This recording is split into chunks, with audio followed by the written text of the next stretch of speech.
Hello guys, আমাদের আজকে দেখতে পাচ্ছেন কেমন অবস্থা আকাশের। এই অবস্থায় কি বসে থাকা যায়? এই জন্য আমি আজকে চলে আসলাম আমার ফেভারিট কফি বানাতে।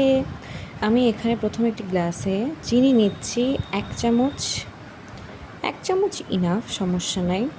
তাও আমার একটু পছন্দ মিষ্টি, তো আমি জন্য চিনি দিচ্ছি অ্যাড করতে। আর এখানে আমি ব্যবহার করছি আমার ফেভারিট নেসক্যাফে কফি। এখানে 1 চামচ দেওয়া যায়, বাট অত্যাধিক তিতো হয়ে যায় বলে আমি অল্প করে দিই, হাফ চামচেরও কম দিয়ে আমি ব্যবহার করি, নাহলে আমার কেমন একটা লাগে, এই জন্য আমি হাফ চামচেরও কম দিই। দেন আমি এর মধ্যে দিব একটুখানি জল দিব, যাতে ফোমটা যেন হয়। ফোম করার জন্য আমি জল দিব, আপনারা আপনাদের মতো অনুযায়ী, কিন্তু কম দিলে ভালো হয় ফোমটা একটু। এবং আমি এই ব্লেন্ডার দিয়ে আমি এবার ফোমটা তৈরি করব। সুইচটা অন করে দিয়ে এবার আমি ফোমটা তৈরি করছি। দেখুন কত সুন্দর লাগছে। ফোমটা তৈরি হতে সাদা হয়ে যাবে।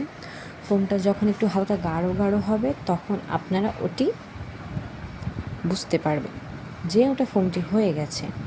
দেখুন দেখুন দেখুন, আপনাদের পছন্দ অনুযায়ী আপনি ব্লেন্ডার করে নেবেন। এই যে এখন হয়ে গেছে, দেখুন দেখতে কেমন লাগছে ফোমটা। এবার আরেকটি কাপে আমি চিনি দিব। এবার সেটি ওর মধ্যে দুধ দিতে হবে, সেই জন্য যাতে মিশ্রণটা হবে। এর মধ্যে আমি দিলাম একটুখানি চিনি, এবার দিব এই দুধ। আপনাদের ইচ্ছা অনুযায়ী দুধ দিবেন, বাট দুধটা কম দিবেন, যাতে ফোমটা দিলে জন্য দেখতে সুন্দর লাগে। এবার ফোমটা আমি দিয়ে দেওয়ার পরে অবস্থাটা দেখবেন কেমন।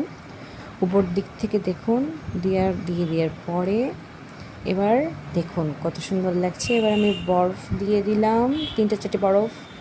ডান ডান।